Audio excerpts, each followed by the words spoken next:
You're 32. You have a name, documents, a credit score, health insurance with a company logo on a plastic card. You keep it in your wallet, next to your office badge. The badge hangs on a lanyard. There's a photo on it. You look younger in that photo. You're smiling. You don't remember when it was taken. Feels like another lifetime, even though it was only 4 years ago. You work as a clerk. Average office. Middle floor. Average pay. You process insurance claims. Numbers on a screen. Spreadsheets. Forms. One after another. Your desk is third from the window. The window faces the parking lot. You drive a used 2009 Honda Civic, still making payments. Paying rent on a studio. 1 room. Kitchen is a corner with a stove. But it's your apartment. Your address. You get mail. Bills. Junk. Sometimes a postcard from your mom in Ohio. She writes that she misses you. You call her on Sundays. Not every Sunday, but you call. You have a routine. Alarm at 6:15. Shower. Coffee from the machine on the edge of the counter. It leaks. You put a paper towel under it. By morning, the towel is wet, brown. You throw it out and put down a fresh one. Every morning. It's a ritual. There's peace in this ritual. Your father left when you were 11.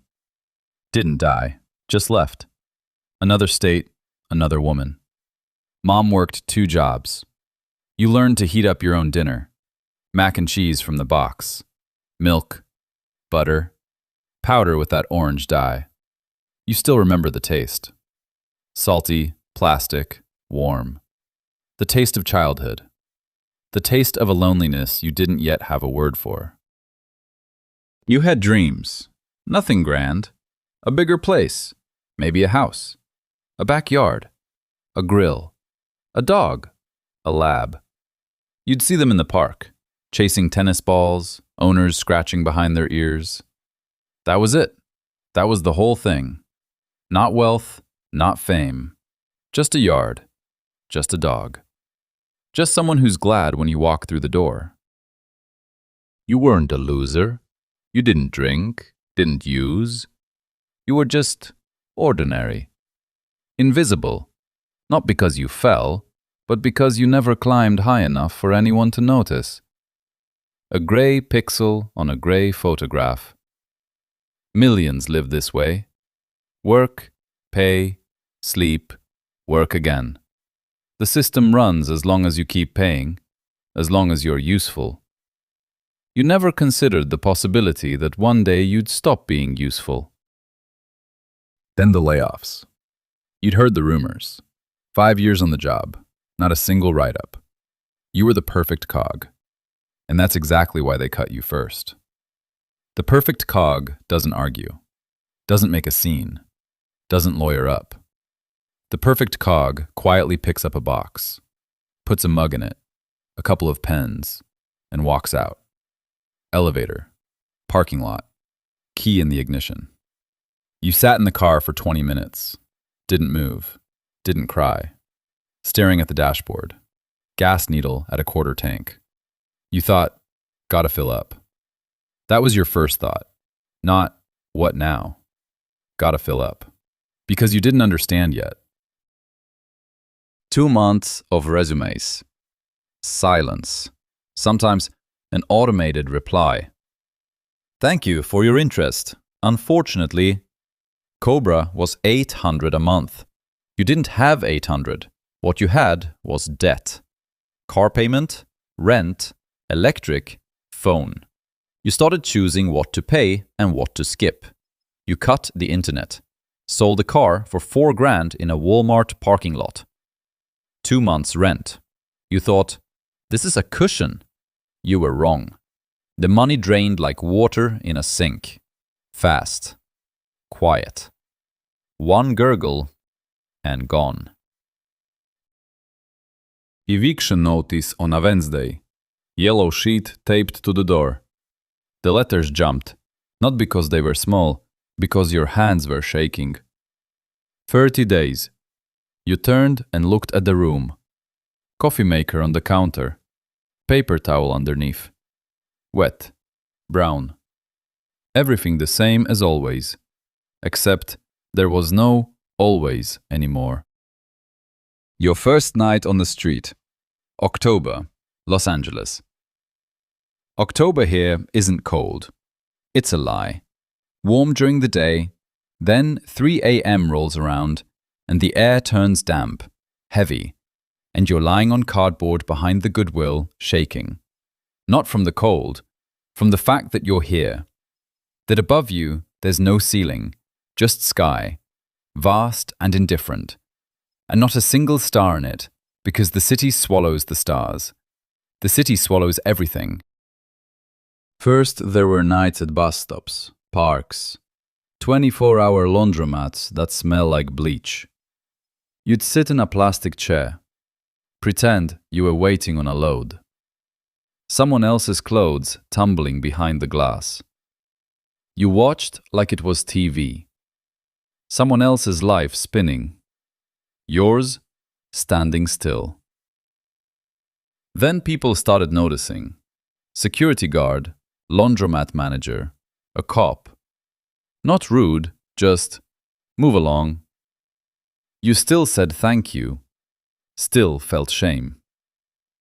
Shame is a luxury. Shame means there's still a version of you worth embarrassing. When that earlier version dies, shame goes with it. All that's left is exhaustion. Skid Row found you. East on 5th. Down San Pedro. Suddenly, tens, hundreds, thousands. Blue, grey, torn, patched with duct tape. Entire blocks. A city within the city. A tumor the real city tries not to look at. Shopping carts stuffed with bags. Mattresses on asphalt. The smell hit you like a wall. Urine, sweat, rot. Something chemical, sweet and caustic. You'll learn later. That's crack. That's fentanyl. That's Skid Row. You lay against a concrete wall. Cardboard underneath. Bag under your head. Closed your eyes. Didn't sleep. Listened. Cars far away. Sirens. Muttering. Wild laughter. Someone 3 yards away throwing up. The smell of bile rising into the air. You breathed through your fingers. It didn't help. By morning, you learned the first rule. Never sleep. Not really. You doze. 20 minutes. 40. Then a sound, and you're back. Deep sleep is for people with walls and a deadbolt. Morning. No toilet. There's a corner. An alley. A bucket. You hold it as long as you can. Then the alley. Newspaper. You, a person who 4 months ago sat in an office chair, are wiping yourself with newspaper. And the ink stains your hands. And there's no water to wash them. Food. First the last of your cash. $1 tacos. Then the line at Midnight Mission. 2 hours in the sun. Rice, beans, bread, plastic fork. You licked the fork clean. Not because you were hungry. Because you didn't know when the next plate would come. Then the dumpsters. Behind Subway. Behind Jack in the Box. Sandwiches still in wrappers. You eat standing up. Sauce dripping on your shirt. And you don't care. You learn fast. You memorize the schedule. Missions, water, porta potties, safe spots, dangerous spots. Every day, the same loop. Wake up, check your stuff, find water, find food, find a spot. Survive till evening, lie down. Don't sleep, survive till morning. Repeat. A shower once a week if you're lucky. Union rescue mission. Line at 5 a.m. Warm water, 3 minutes. Liquid soap that smells like a hospital. You stand under the water, eyes closed, feeling every drop. You'd forgotten this. Clean, warm, 3 minutes. Then the faucet shuts off.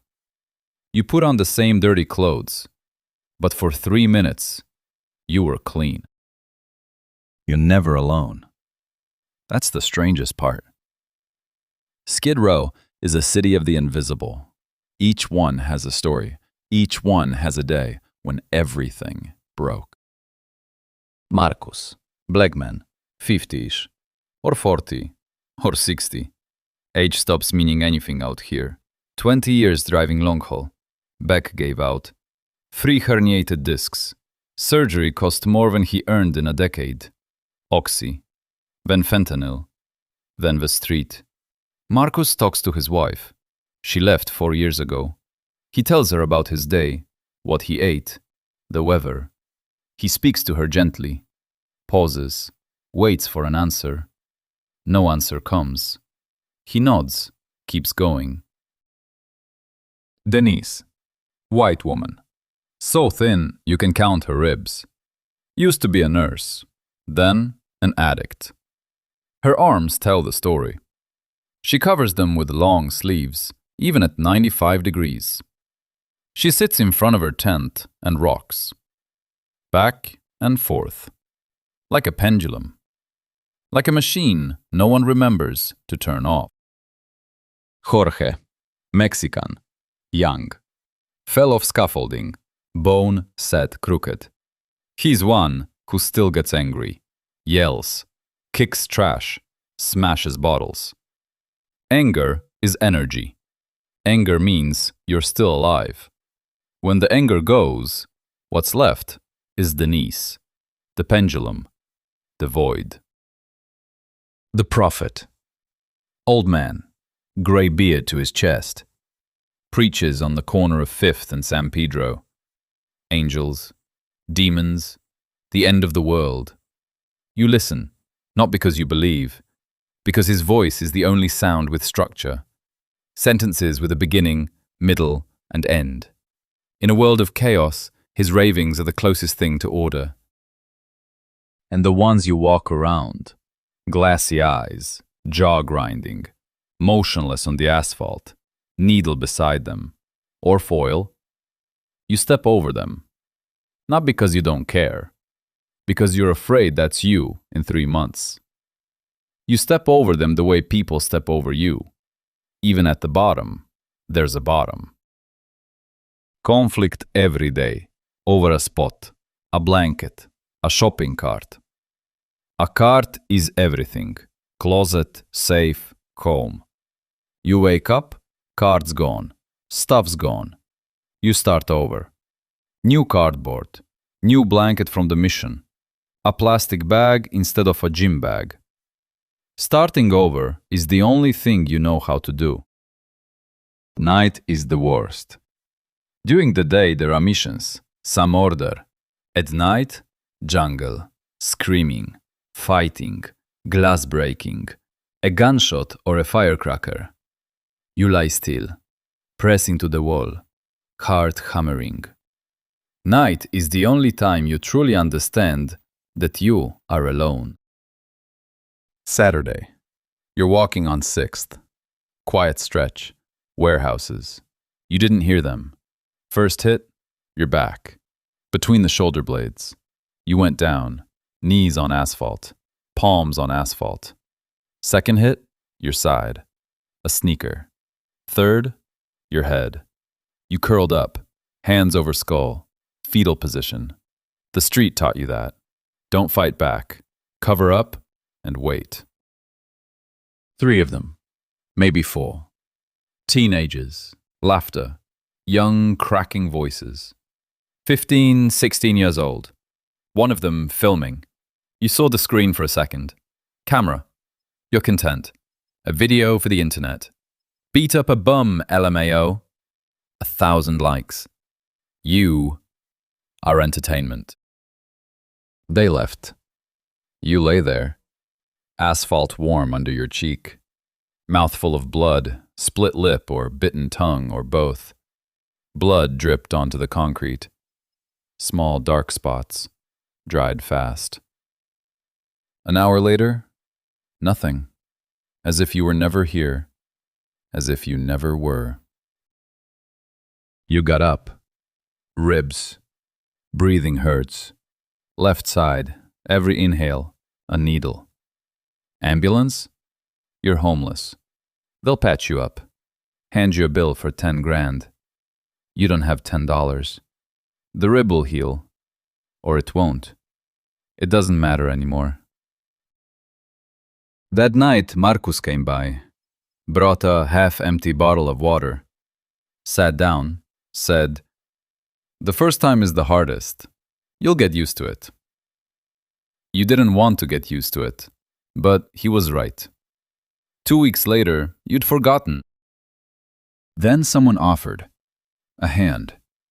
A little baggie. Small, white, weightless. Just try it. It'll help. With the pain. With everything. You knew. You'd seen Denise. Seen Marcus. Seen the glassy eyes. You knew. And you took it. The first hit. You won't describe the feeling. Describing it makes it attractive. The pain left. Not faded. Left. Completely. Ribs, head, thoughts, fear, loneliness, all gone. What remained was warmth. Like a blanket. Like being held. You understood. That's why Denise rocks. That's why the glassy eyes. They found a way out. Not out of the street, out of themselves. The exit is chemical, temporary, a lie. But when teenagers kick you for likes, a false exit is the only one that works. Days lose their shape. One continuous gray smear.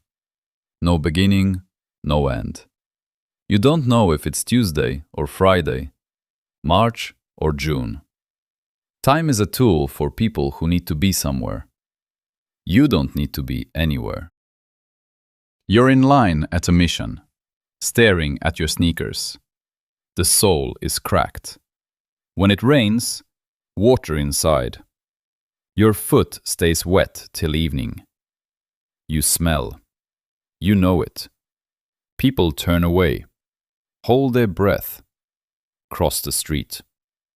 A woman with a stroller, a man in a suit. A little girl looks at you. 1 second. And her mother pulls her hand. Don't look at him. You're him. The thing they steer children away from.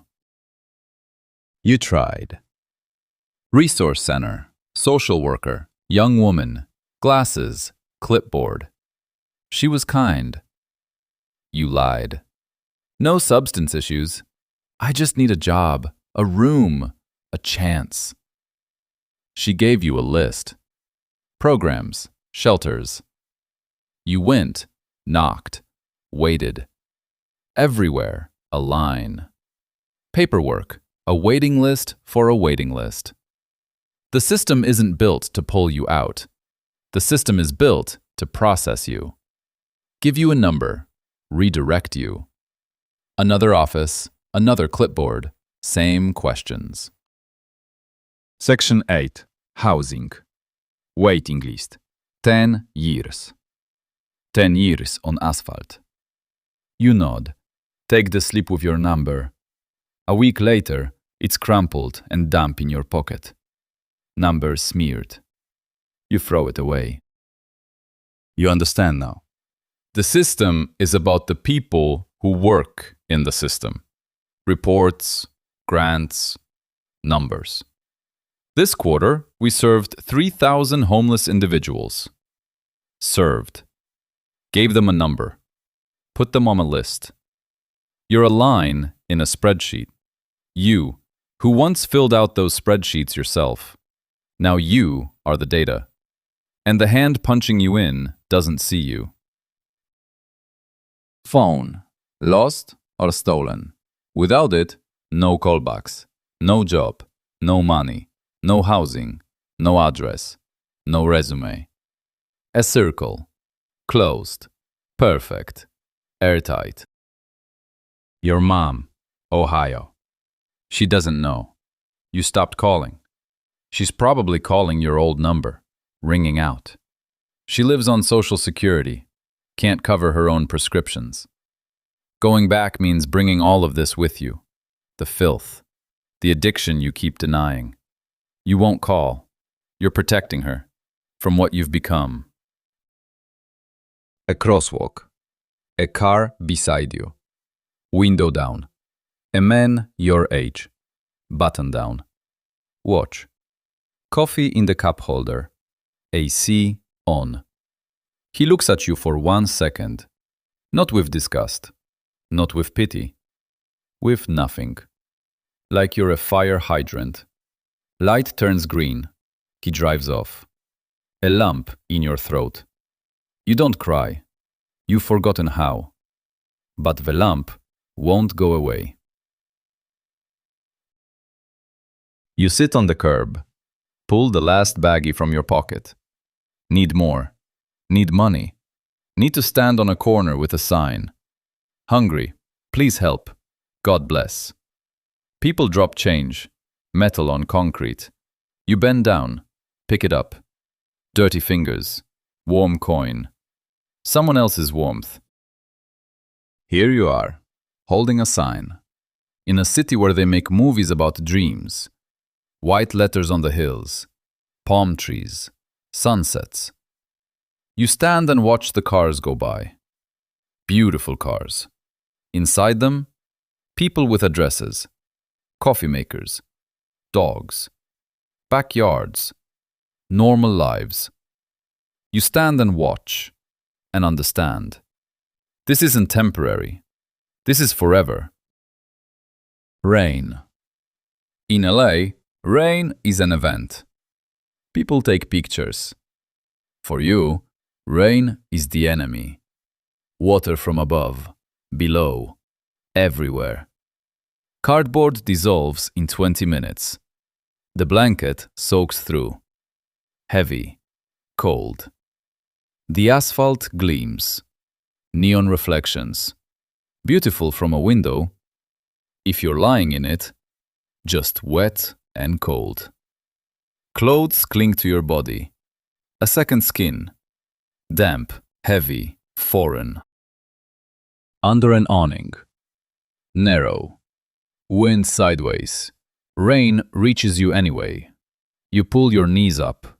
Wrap your arms around them. Drops on the awning. On the sidewalk. On you. Steady. Indifferent. You close your eyes. Thinking. Dangerous. Thoughts drag you backward. The apartment. The office. The coffee maker. The paper towel. The life that was yours. That simply fell apart. Like cardboard in the rain. Soaked through. Went soft. And fell apart. If you'd sent one more resume, called your mother sooner, not taken the first hit. If. The cruelest word in the language. It builds a world that doesn't exist. A world where you're dry, warm, a dog at your feet. That world doesn't exist. This one does. Rain, awning, wet cardboard. You. A storefront across the street, closed. In the window, your reflection. Beard, filthy, face gaunt, eyes dull. You remember the face on the bench, smiling, smooth. You search for it in the glass, can't find it. A stranger stares back. You don't know when the clerk became a shadow, when a person became scenery. Marcus wakes up beside you, soaked, coughing, deep. A rattle from the chest like rusted hinges. He's been sick a long time. He won't see a doctor. Marcus will die in winter. You don't know that yet, but you feel it. They'll find his body in a sleeping bag on the corner of San Pedro and 5th. Someone will call 911. An hour later, someone else will lie in that spot. The world won't stop. The world won't notice. Marcus will vanish, like thousands before him, like you, after. You lie in the rain, water down your face. You don't wipe it. You think, this could be a shower. 3 minutes, warm water, walls around you, tile, a towel. You hold the picture. 1 second, 2, 3. Then the wind, the cold, reality. You're on the ground, soaked, nobody. You think, I'll get up in the morning, or I won't. Both options are acceptable. You've reached the point where not waking up is just one of the options, equal. This isn't despair. Despair is a storm. You don't have the energy for a storm. This is stillness, flat, gray, motionless water, all the way to the horizon. And you're in it, up to your neck, not drowning, not swimming, just standing. You stay. Not because you want to, not because you hope. The body is a stubborn machine. It breathes, pumps blood, digests rice and beans, makes you stand, walk, search. The body doesn't ask whether you want to. You're a passenger. Hands pick up cardboard. Legs carry you to the mission. Mouth chews. You're a spectator of your own life, or whatever's left of it. Morning. Rain's over. Sun. LA always gives the sun back. Asphalt dries, steam rises. You get up. Past the tents, past the bodies, past Denise, already rocking, past Jorge, limping, past the prophet, already preaching, past everyone, beside everyone.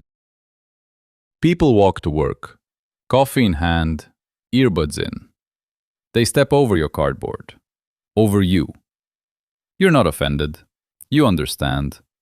You used to do the same. A year ago. A lifetime ago. You didn't look. You stepped over. You didn't know that under your feet, a person, with a name, a story, a coffee maker that used to leak, a paper towel, wet, brown. You find cardboard, dry, flat, good cardboard. Carry it to the wall, sit down, lean against the concrete. Graffiti, letters that don't make words. You stare at the street, the cars, the people, the city, moving, humming, living, around you, without you, past you. You're here, invisible on Skid Row. No name, no address, no number, no past, no future. Just this cardboard, this wall. This scrap of shade. This morning, no different from yesterday, or tomorrow, or the day after. You sit, you watch, you breathe. The city steps over you. You close your eyes. Sun on your face. Somewhere far off, a horn, a siren, someone's laughter. You're still here.